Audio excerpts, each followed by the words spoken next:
ยทุกคนเลยฮ้อนฮ้อนไปดิมาคือไฟแห้งฮ้อนทุกคนเลยงานเละที่สู้ทุกคนดำแต่นางคือต่ำมาคิดทุกคนบุญเดียวเลย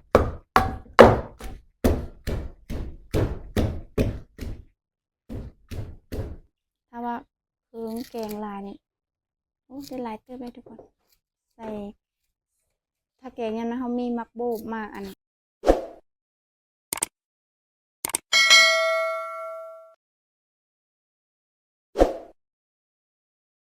กล่าวทักทายสบายดีเอฟซีทุกคนเด้อแล้วก็สวัสดีเอฟซีมาไทยทุกคนมื้อนี้ก็สะพรก็สิได้มาเฮ็ดกินแรงเนาะทุกคนเนาะแกงหน่อไม้หรือว่าแกงโนดินอะไรเนาะทุกคนเพราะว่าสะพรไปหาแต่มื้อเว้นนี้ทุกคนแต่ว่าเฮามาแล้วก็อยากกินข้าวก็เลยบ่ได้เฮ็ดกินทุกคนก็เลยมาเฮ็ดกินตอนแลงทุกคนเลยยามมื้อแลงนี่ทุกคนนี่ทุกคนนอนนั่งดินก่อนจ้ะต่อเต้ามาทุกคนเนาะเพราะว่าตอนไปหาสะพรไปหาอันคนเดียวทุกคนก็เลยบ่ได้อัดคลิปให้ FC เบิ่งเนาะเฮาก็เลยมาอัดตอนเฮาเฮ็ดกินเนาะทุกคนนี่ทุกคนนอนแบบนี้เลยนอนนั่งดินแต่ว่าเฮาซับทุกคนโคแล้วก็ซับพร้อมเนาะทุกคนเนาะนี่ทุกคนได้ประมาณนี้ทุกคนได้บ่หลายแล้วก็ต่อเต้ามันเนาะทุกคนเนาะเพราะว่ายามนี้ก็ฝนยังบ่ได้ตกทุกคนแล้วก็แบบไปหาคูดเพื่อสิได้ทุกคนเลยถ้าแบบยามฝนแท้นะทุกคนยามดำหน้าน่ะมันสิได้หลายทุกคนไปหาอยู่แถวแคมห้วยแคมหน้านั่นแหละทุกคนม้วนทุกคนไปหาแต่ว่าไปหาก็พอได้กินแรงทุกคนเนาะเฮาก็สิแกงใส่อันซื้อกระดูกหมูเนี่ยนะทุกคนแกงใส่กระดูกหมูเนี่ยเนาะพอสิแกงแซ่บนะทุกคนเนาะเพราะว่ายามนี้มันก็ยังอึดอยู่ทุกคนเลยน้องไม้นะเอาเนาะทุกคนก่อนสิไปรับเบิ่งรับชมก็ฝาก FC ทุกคนกดไลค์กดแชร์กดติดตามช่องน้อยเฉพาะเนี่ยทุกคนเพื่อเป็นกำลังใจในการให้คลิปนะทุกคนสะพรก็สิพยายามเฮ็ดคลิปให้ FC ถ่ายคลิปให้ FC เบิ่งเนาะทุกคนเนาะว่าเป็นจังไดเนาะวิถีชีวิตบ้านๆเฮาเนาะทุกคนเฮ็ดกินแบบบ้านๆเฮาเนาะนี่ทุกคนก่อนอื่นก็สะพรก็สิมาอันปอกอันนี้ก็เนาะทุกคนเนาะปอกเปลือกมันก็เนาะหน่อนั่งดินนะทุกคนมันยังเป็นโดงอันนั้นอยู่เป็นหน่อบ้ามอยู่ทุกคนเลยอย่าแก่เนี่ยเนาะทุกคนไปหาคนเดียวทุกคนเลยอยู่แคมหน้าแคมห้วยทุกคนเลยจะได้บ่หลายปานใดพอแกงกินแรงว่าสิแกงกินตอนเว้นนี่พัดมาแล้วก็อยากกินข้าวเลยอันกินแนวอื่นทุกคนเลยกะเพราะว่าแกงหน่อไม้มันสิใช้เวลาโดนเนี่ยเนาะทุกคนเฉพาะแกงใส่กระบอกข้าวเบื่อเนาะเราก็เลยกินแนวอื่นแล้วก็เลยมาแกงกินตอนแรกทุกคนยามมื้อแรงเอาไปให้กินตอนแรกเลยหน่อไม้ยามนี้ก็ค่อนข้างแบบหายากแน่เนาะทุกคนเพราะว่าฝนยังบ่ได้ลงหลายแบบยังบ่ได้ตกแบบอันนั้นนะทุกคนเพราะว่ายามกับเจ้าดำหน้านำไปหานำว่าทุกคนเลยเป็นปลายเดี๋ยวฮอดฤดูนั้นสะพรสิถ่ายคลิปให้ FC เบิ่งอีกเนาะทุกคนได้ประมาณนี้นะทุกคนเลยแต่ว่าหน่อบ้านแบบนี้ก็แกงแซ่บอยู่เลยทุกคนเลยเดี๋ยวเราสิแกงใส่หม้อไฟฟ้านะทุกคนเพราะว่ายังนึ่งข้าวอยู่ทุกคนเลยมาแต่หน้าเฮ็ดกินคำนี่บรรยากาศก็เป็นแต่ฝนตกแต่กับบตกทุกคนเลยตกกับบ่แห้งปานใดนี่ก็เดิน7ที่ฮอดเดิน8แล้วทุกคนเลยสิได้ดำหน้าอยู่ว่าปีนี้แรงไปจักเนาะทุกคนเนาะก็ได้ยินก็จะว่า8 2 หนบ่ทุกคน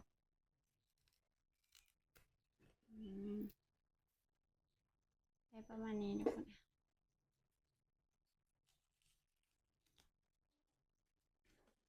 เอาสิแกงแบบบ้านๆให้ทุกคนเลยใส่ขบวยทายานาแล้วทุกคนแบบมันบ่มีอันนั้นใส่บ่มียอดพักใส่ทุกคนยอดพักก็ยังบ่ได้อันนั้นมันยังบ่ยาวทุกคนเลยปลูกก็มันยังบ่ออก3 ผลบ่ห้ามหลาย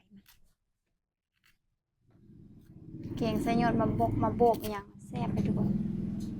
ใส่หมากแต่ว่าปลูกก็แล้วก็แมงไม้กินทุกคนเลยแมงมันผักขมกินแล้วก็เบิดถ้าผลลงหลายๆไปเลยทุกคนยังได้กินเสียดายทุกคนเอาซับมัน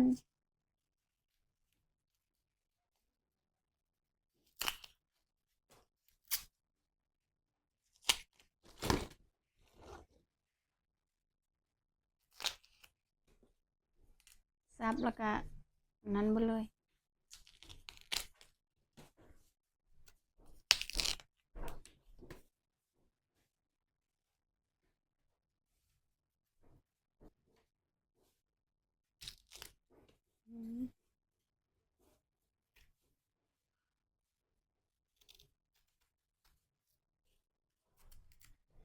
ซับเอาเดบแข็งแข็งเลย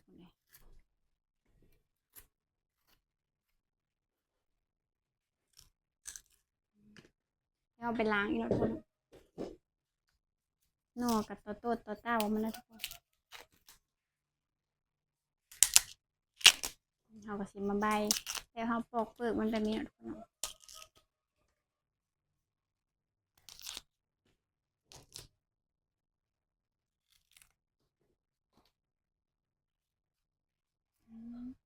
เป็นแมงกับมีเลยทุกคนป้าแข็งอะไรเนาะ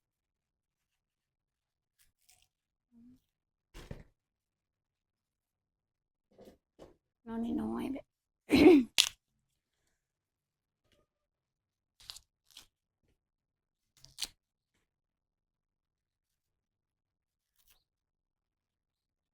ป้าแข็งอะไร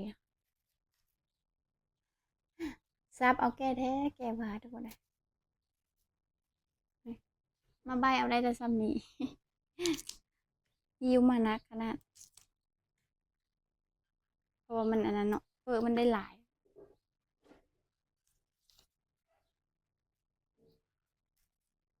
คนหาเด้ไม่ได้ทุกคนเลยไปเสอะเจ้าหาก่อนละ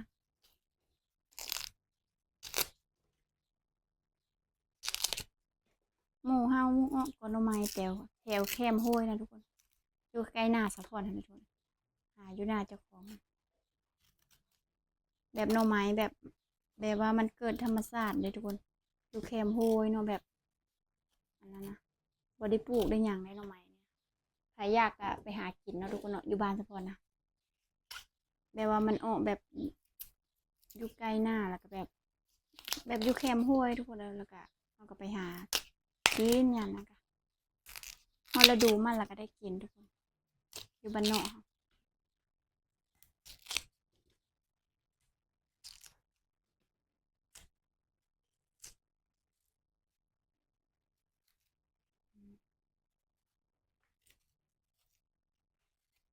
เขาเอิ้นนอนนั่งดินบ่เนาะทุกคน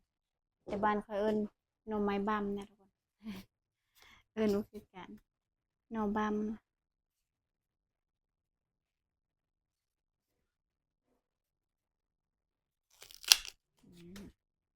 มันเป็นแมงสิเป็น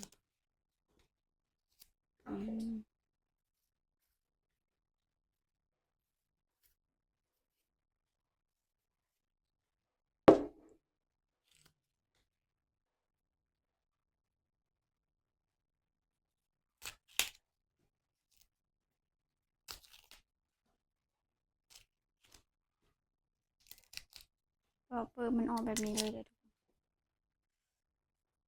ทางซับทางอีหยังเนาะทุกคนเนาะ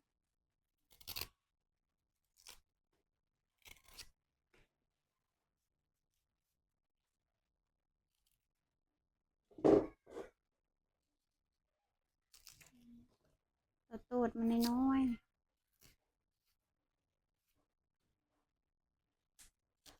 ถ้ายามนะเอาไปหาเนาะเอ็ดโนทงกับทุกคนเลย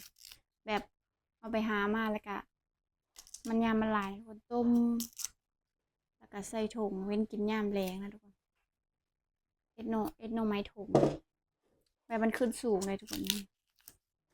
ขึ้นขาคืบขาหยางเนาะบางทีก็โด่งจะกู้จะพุ่นอยู่ทุกคนเลยหากระโมนยามนั้นยามนี้สึเอาเบิ่งมีค่ากับบีเห็นเพราะว่ามันอันนั้นอ๋อบ่หลายยามนั้นนะเฮา2-3กอก็ได้หลายทุกคน2-3กอกับคนบ่หาก็เต็มกระหยางเต็มคู่ยามนี้สึไปโทเมดได้พอแต่ซ้ำนี้ทุกคนได้พอแกง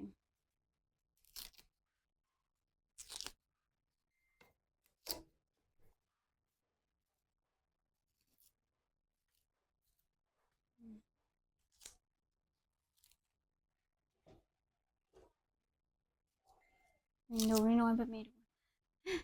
ยามมันหลายสิบ่ได้เอาได้ซั่นนี่บ่ได้ซับเอาซ้ำหาเลือกเอาแต่ดูง่ายๆหน่อไม้อันนี้นะต้มกินจ้ำแจ่วกะปิทุกคนแซ่บเลยเนาะนางดินนี่แหละมันบำมันเอาต้มแล้วก็มันก็หวานทุกคนเลยแบบแซ่บแต่ว่ายังบ่ได้กินจากเธอทุกคนปีนี้เพราะว่ามันยังเอาบ่หลายถ้ามันเอาหลายก็นะทุกคนสิไปหามาต้มจ้ำแจ่วกะปิ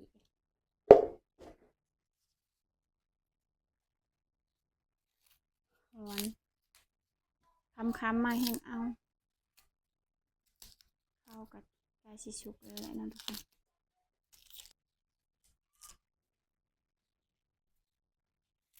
ทุกคนใบหน่อไม้เฮาก็แล้วเด้อทุกคนเดี๋ยววันนี้สักคนสิไปล้างน้ำก่อนเนี่ยทุกคนเปิดวันเตะจนยึดอันนะได้บ้าแกหลายบัดหน่อไม้นะได้หน่อยเดียวทุกคนปอกเอาละกัน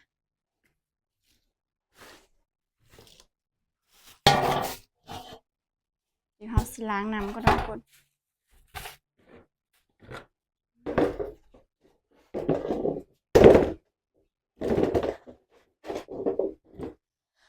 โอ้ยจ้ะ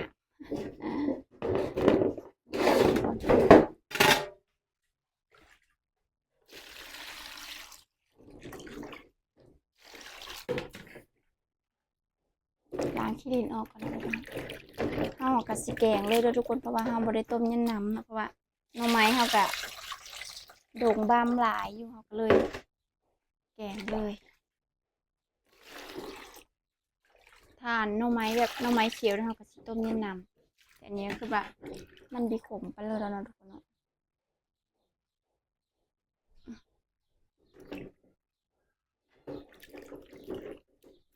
เดี๋ยวเฮาสิผ่านใส่หม้อเลยทุกคน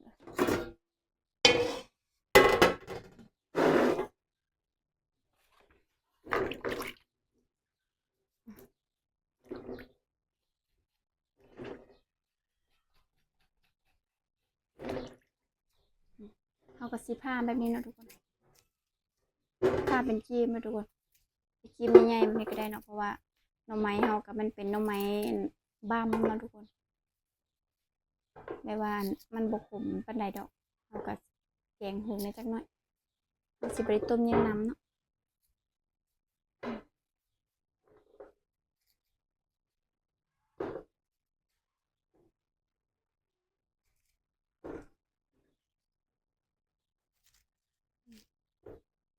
ผ่านแบบนี้เลยทุกคนได้ได้ผักคะหรือว่าผักสะอมมาทุกคนแกงใส่แล้วมันจะแบบแซ่บเฉพาะน้ำมากเลยทุกคน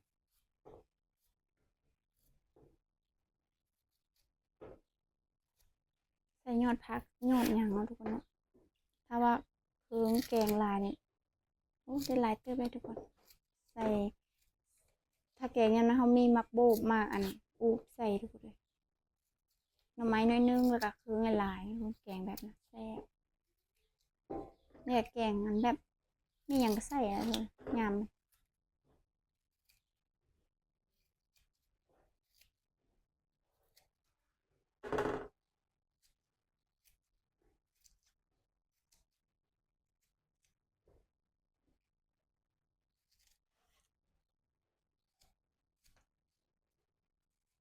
กินกับข้าวหุงก็แซ่บเลยทุกคน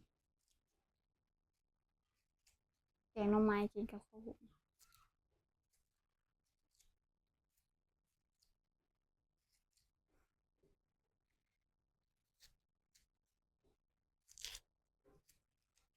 เอ็ดตอนบางๆแล้วให้มันจืดไว้เลย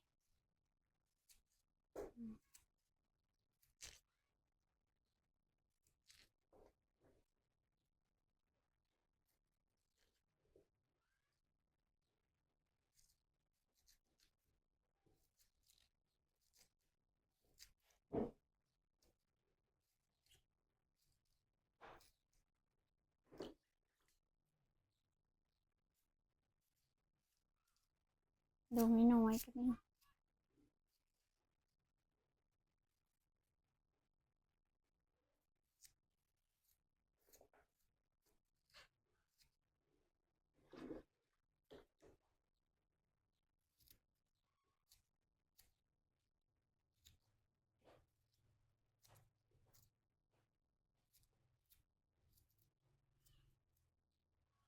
เลย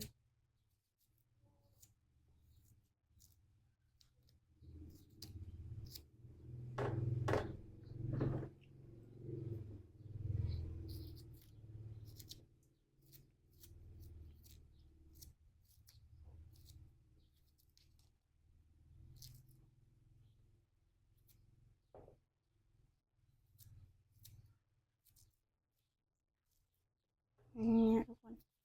วันนี้สะพอนกับซีเดตำมะพริกใส่เลยเด้อทุกคน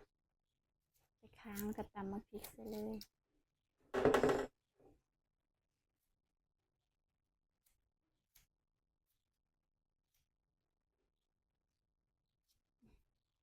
ในสมัยทุกคน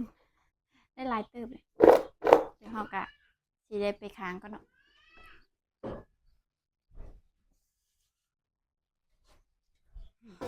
เดี๋ยวเราตำมะพริกใส่กันเลยทุกคน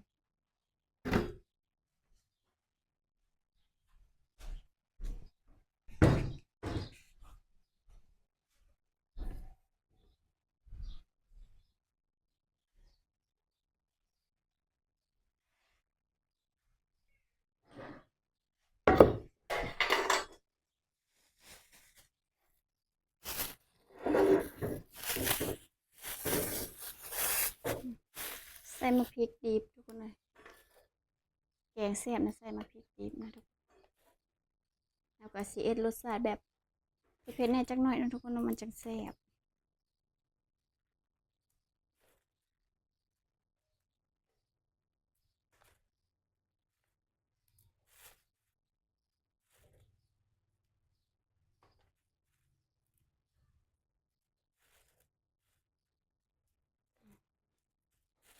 ถ้าได้มะพริกอันนั้นซื้อไม่ซื้อลายก็ได้ทุกคนนะ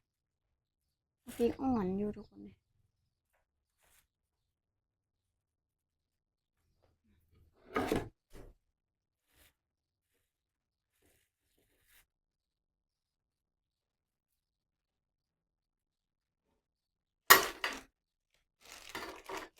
มาตามใส่เกลือนะทุกคนมันเละไปตามเลยทุกคน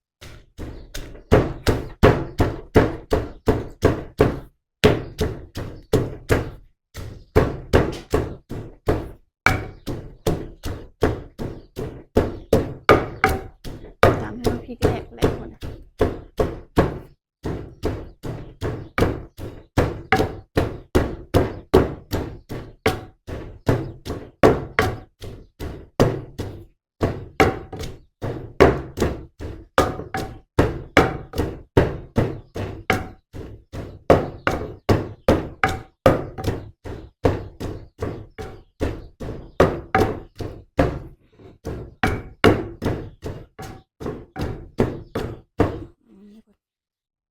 แล้วก็จะได้เอาน้ำมาใส่กัน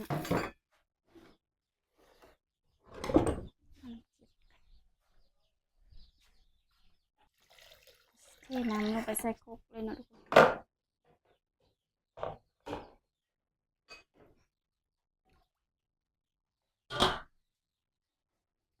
นี่ทุกคนแล้วก็สิเทน้ำลงไปเลย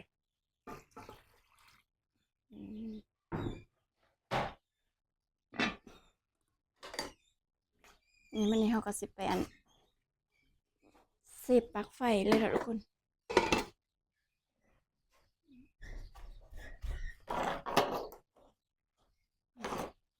เดี๋ยวรออีกประมาณ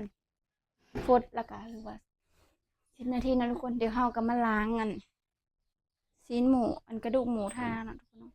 เพื่อตำข้าวเบื่อเนี่ยท่าก็ได้นะทุกคน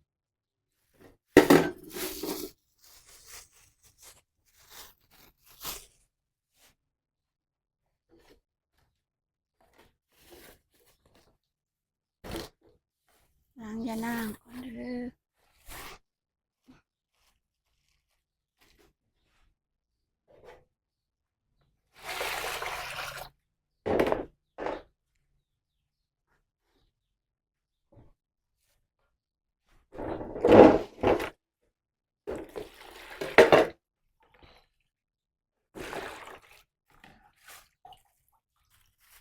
ว้าย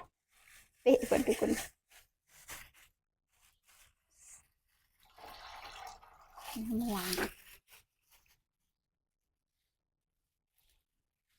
ระดูกหมูทุกคนนะ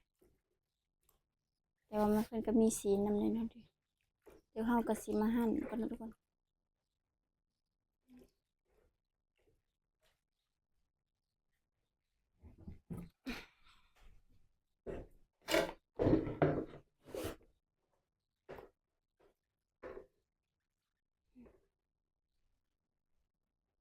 มันก็ซีนติดอยู่เลยทุกคนเลยกระดูกหมูกะ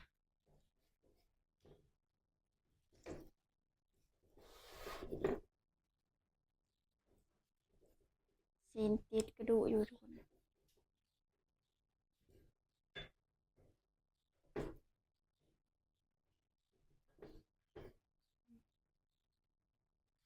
บัดตอนกินมันจะกินสบายนะทุกคนเอาก็แล่เอาก่อนซอยเป็นตอนน้อยๆทุกคนเลยมันบ่หลายนี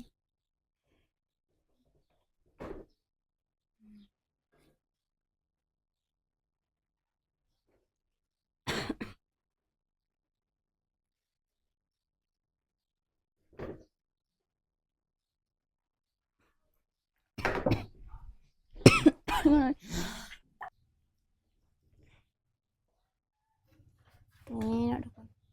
เอาก็สิใส่ประมาณนี้เนาะทุกคนเนาะเดี๋ยวอันนี้ไว้แกงกับอันนั้นกินเนาะทุกคนเดี๋ยวไว้ใส่อันดอกจะโก้นี่ทุกคนประมาณนี้เนาะเดี๋ยวรอให้หม้อฟดก่อนเราจะใส่ทุกคนอย่ามาขาบ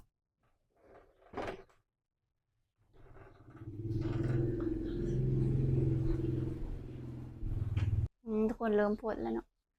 เดี๋ยวเฮาสิตำข้าวเบอร์ใส่นะทุกคนให้มันจืดจังหน่อยก่อนนะทุกคนให้มาคิดสุกก่อนแต่ว่าตอนนี้สปอนสิไปเท่าข้าวก่อนทุกคนเนาะข้าวเฮากะสุกแล้วแหละทุกคน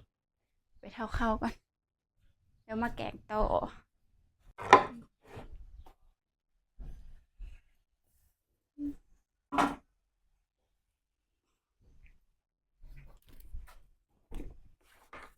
เฮ้ยทุกคนเลย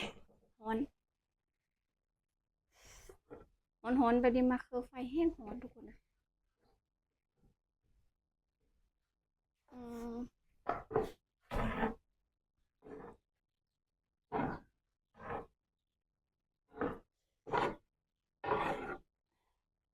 เดี๋ยวเราสิเอาข้าวติ๊บก่อนนะทุกคน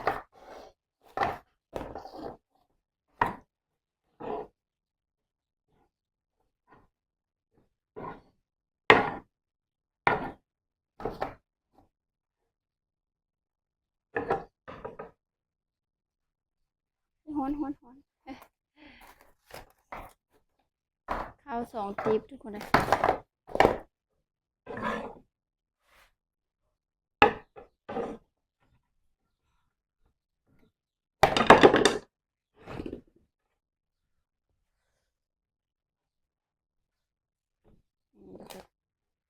แล้วเนาะเท่าข้าวประมาณนี้ทุกคนนะ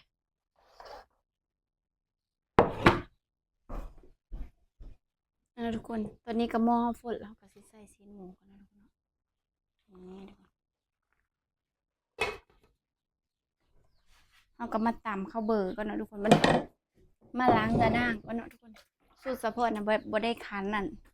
บ่ได้เหนียวเนาะทุกคนเขาสิตำใส่ข้าวเบอร์เลยเนาะใช่ไหมว่าเห็นกระเจ้าแกงบางคนกะยานั่งกระเจ้ากะนี่เอาแล้วก็ข้าวเบอร์กับอันมักพริกกับเขาก็ไปตำนะทุกคนเนาะแต่ว่าสูตรแบบบ้านๆเฮาทุกคนอีแม่เคยแกงนะเฮาก็เลย เคยแกงแบบนี้มาซื้อๆเนาะทุกคน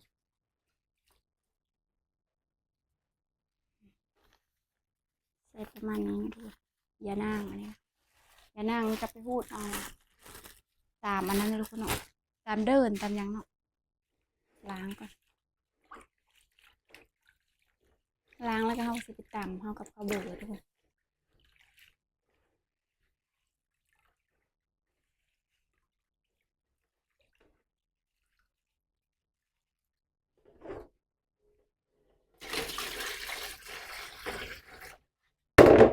สิล้างยันขี้ดินมันยังบ่ลอย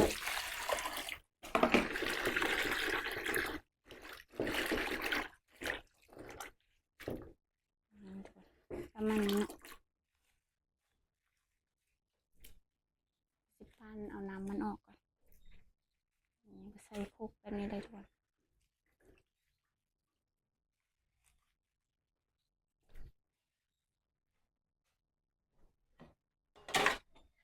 ข้าวเบอร์ก็ลืมทุกคนลืมว่าแกงหน่อไม้ข้าวเบอร์ก็หน่อยเดียวนะเสิร์ฟข้าวเบิร์ดใส่แต่ซ้ำนี้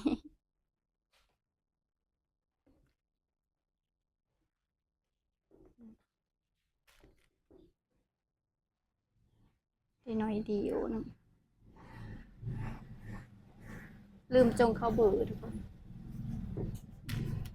พอใส่แต่ซ้ำนี้ที่เอามาตำเลยนะทุกคน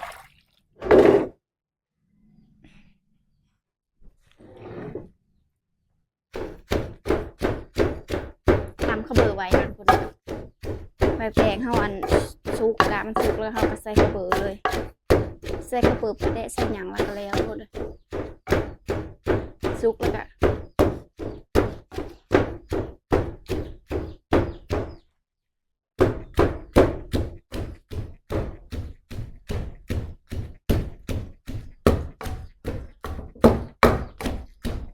นั่นแหละที่สุดทุกคนดำแต่นางคือตำมาคิดทุกคนบุญเดียวเลย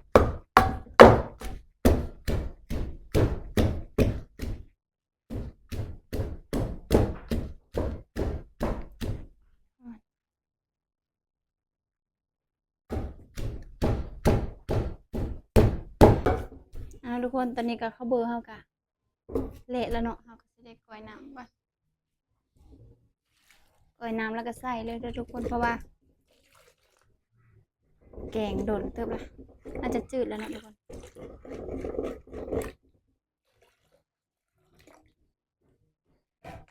บ่มีภาษาแง่ใส่ซ้ำทุกคน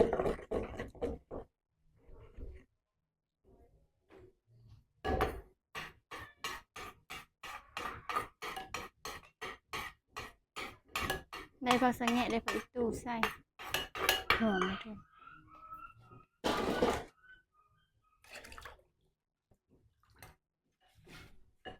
นี่เนาะทุกคนสิใส่ก่อนใกล้สิได้กินแล้วเด้อทุกคนเพราะว่าหอดขั้นตอนใส่ข้าวเบอร์แล้วทุกคนใส่ข้าวเบอร์ใส่ปลาแดะใส่หยังกะชุบแล้วก็สิเทลงไปเลยทุกคนน้ำก็จะเอาเขียวๆเนาะน้ำยาด่างนะทุกคน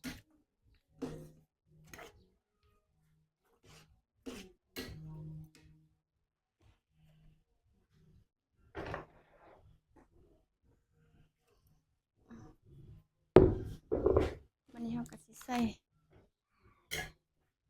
เป็นหนวด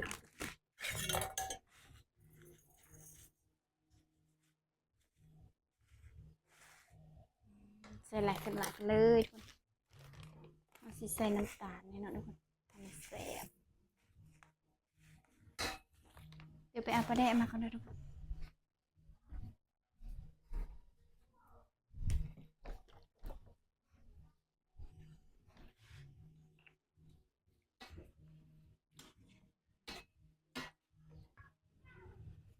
นี่ดูค่ะสิใส่ปลาแดะนะทุกคนจะตื่นอีกจังหน่อยดูเลยให้มันตุ้งๆเลย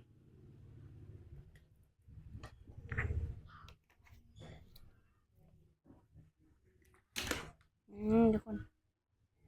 เป็นตาแซ่บหอมๆแล้วทุกคนเลยแต่ว่ารอให้น้ำข้าวเบอร์เขาซุปก็เนาะเราก็สิได้ปรุงเดี๋ยวถ้าอีกแป๊บนึงทุกคน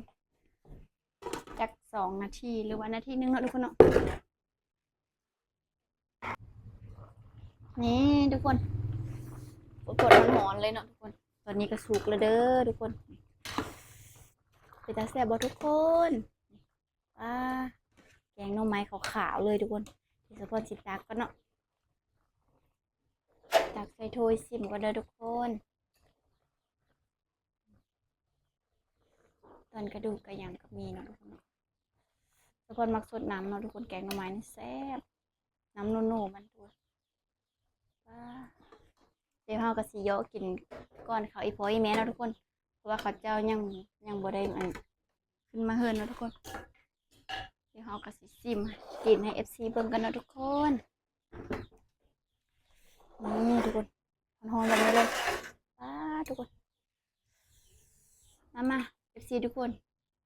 กินแกงหน่อไม้น้ำกันเนาะตอนแรงๆหรือว่าตอนค่ำๆทุกคนข้าวแรงเลยได้อทุกคนเนี่ยกินกับข้าวเหนียวนี่ข้าวก็ฮ้อนๆแกงก็ฮ้อนทุกคนเลยเดี๋ยวเราสิจำน้ำแกงก่อนนะทุกคนฮ้อนอยู่ข้าวฮ้อนแกงฮ้อนอืมแซ่บทุกคนก่อนกันเนี่ยไปสดน้ำกัน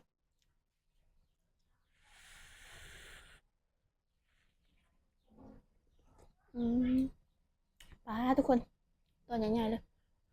แซ่บ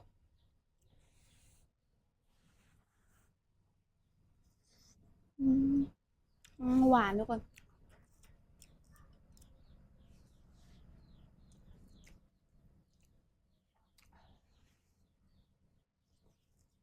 อืม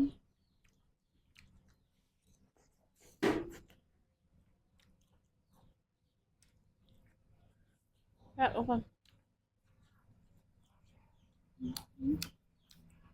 แซ่บที่สุดทุกคนแกงหน่อไม้แบบบ้านๆทั้งหมด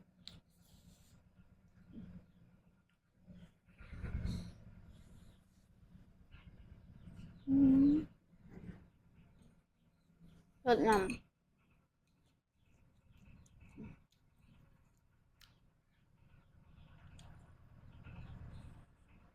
ำก็เขียวๆอยู่